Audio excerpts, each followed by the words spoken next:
नमस्कार।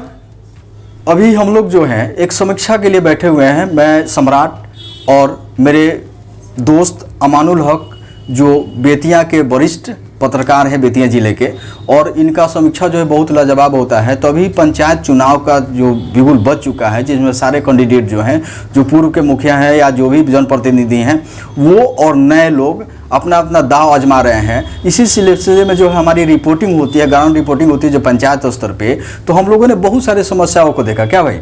तो उसमें सबसे प्रमुख समस्या ये रही कि हम लोगों ने देखा कि जितने दलित बस्ती हैं, जहाँ मतलब कि SC हो या ST हो या दलित जो भी है, गरीब तबके के लोग हैं, वहाँ तक विकास अभी तक नहीं पहुँचा है। इसका प्रमुख रीजन क्या है? विकास नहीं पहुँचने का प्रमुख रीजन तो एक सामने एक मुद्दा ये है कि जो सरकार की स्कीमें हैं, जो केंद्र सरकार बनाती है और राज्य सरकार अपनी बनाती है, तो कुछ स्कीमें हैं जो केंद्र सरकार की जो जनता तक पहुंचती है, वो जैसे पेंशन का है, बहुत सारी स्कीमें हैं जो आप आम लोगों की बताने की जरूरत नहीं, लोग समझते हैं।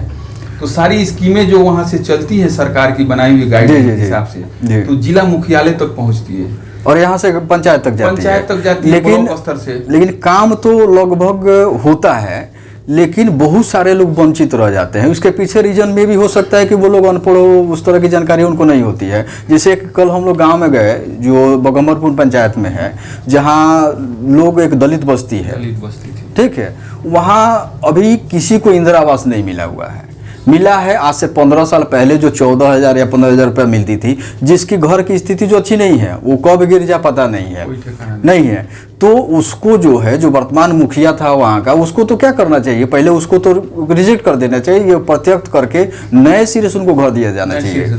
क्यों? क्योंकि आपको भी पता है कि उन लोगों के पास कोई जमीन तो है नहीं, रोजी रोटी का कोई साधन नहीं है, बाहर कमाते हैं या फिर जो भी जीविका चला ले, तो घर बनाने के लिए सक्षम है नहीं।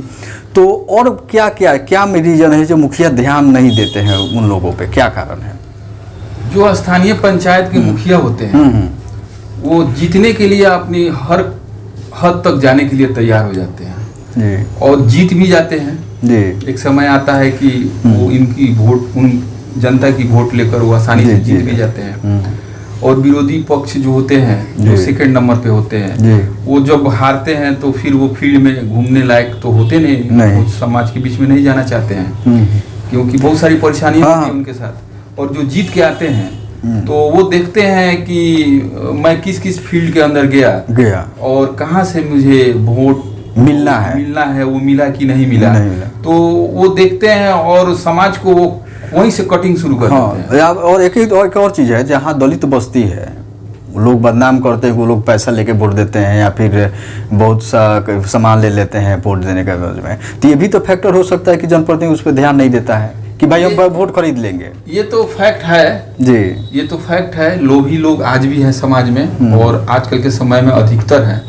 तो फिर भी जनप्रतिनिधि का फर्ज बनता है वो जैसे भी वोट लेकर जीता या खरीद कर जीता या जैसे समाज में बहुत सारे रास्ते हैं उस हिसाब से जीता। जीतने के बाद में तो जो पंचायत का जितना भी उसका वोटर है, तो वो वोट उसके लिए समझिए कि वो तो सबके लिए हो गया, वो जाति विशेष पे नहीं रह गया, वो सबके लिए हो गया। वो सरकार की जितनी स्कीमें आता है उसके पास, वो सब तक जो जरूरतमंद लोग हैं वहां तक उसको पहुंचाना है, उसका फर्ज है। उसके बगैर वो समाज में नहीं चल सकता है। एक तो सरकार की स्कीम जो पहुंचाना है, सरकार उसी के लिए बनाई हुई है। और जो नए लोग जो हैं, बहुत सारे कैंडिडेट नए भी जीत के इस बार आएंगे, कोई जरूरी नहीं कि जो पुराना बैठा वो भी रहेगा, क्योंकि उसने जो किया 5 साल वो तो क्षेत्र की जनता देख रही है। तो नए लोग जो हैं वो भी भाग आजमा रहा है। तो नए लोगों के लिए मतलब कि एक उनके लिए क्या समीकरण हो सकता है? देखिए, समाज में नवयुवकों का आजकल हर समाज के अंदर इलेक्शन लड़ने का, जीतने का, समाज में काम करने का, उसके पास एक अलग तरह से ऊर्जा है जी।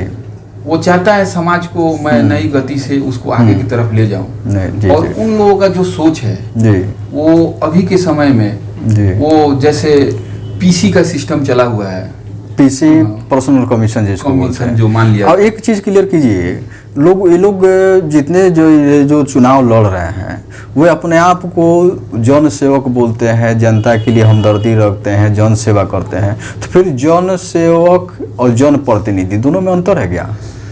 जन सेवक और प्रतिनिधि वो तो कुछ है नहीं, समाज के लिए बना है ना, वो तो समाज की सेवा करने के लिए बना है। और सेवा का माध्यम ये होता है कि वो उसके लॉ में, उसके कानून में है कि मुझे इस क्षेत्र का मैं प्रतिनिधि चुन लिया गया। प्रतिनिधि माने क्या है? सेवक, जो जन सेवक होता है, जो लोगों की सेवा करता है, तो सेवा दो तरह होता है, निस्वार्थ होता है।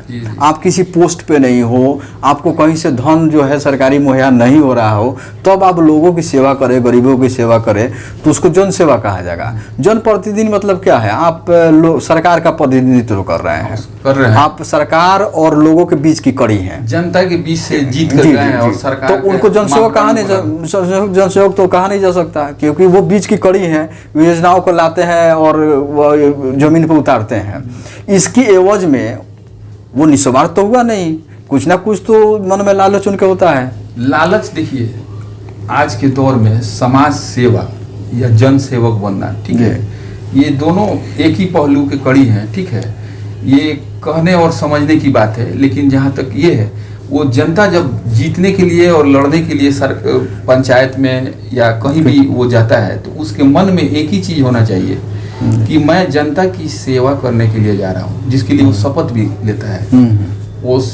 वो तो स्वतंत्र है, वो आजाद है तो वो करने। ऐसे लोगों को तो इसमें आना ही नहीं चाहिए जो लोभी प्रकार के हों, जनप्रतिनिधि जो जीत के जाते हैं। लेकिन जनरली क्योंकि 5 साल में जो है मतलब एक अच्छा अमाउंट सरकार के द्वारा दी जाती है काम करने के लिए, तो कहीं ना कहीं अगर 10 करोड़ 5 करोड़ 10 करोड़ रुपया अगर आता है, तो कहीं ना कहीं तो कुछ ना कुछ तो लालच मन में हो जाता है, जिससे वो लोग पैसा खर्चा करते हैं, लोगों पे पैसा देते हैं, चीटते हैं लोगों को, मतलब कि जिसको पैसे के बल पे लोग चुनाव जीत जाते, बहुत सारे लोग हैं।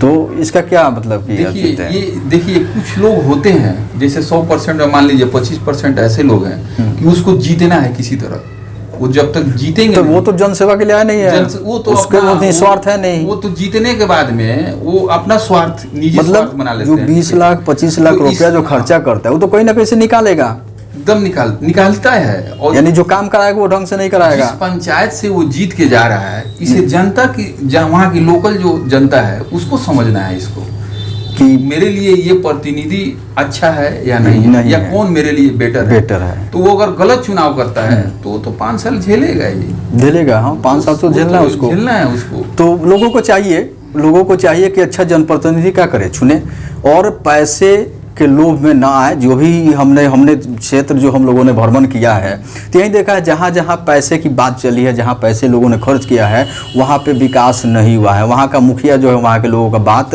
नहीं सुनता है, उसकी कोई काम वो करने के लिए तैयार, क्योंकि वो जानता है कि पैसे के बल पे हम जीत के आए हैं। तो आप हमारे साथ बने रहे। हमारा ये प्रोग्राम दंगल जो है हर शाम 4 बजे जो है आपके ये मोबाइल पे आ जाएगा। आप हमारे चैनल को लाइक कीजिए, शेयर कीजिए और सब्सक्राइब कीजिए। अभी तक आप लोग नहीं किया है तो ज़रूर कर लें और इस वीडियो को लोगों तक पहुंचाएं, ताकि इस बार चुनाव के बाद अच्छे, निष्पक्ष और निस्वार्थी लोग क्या करें, जीत के आएँ और आपका कल्याण हो। बहुत बहुत धन्यवाद। नमस्कार।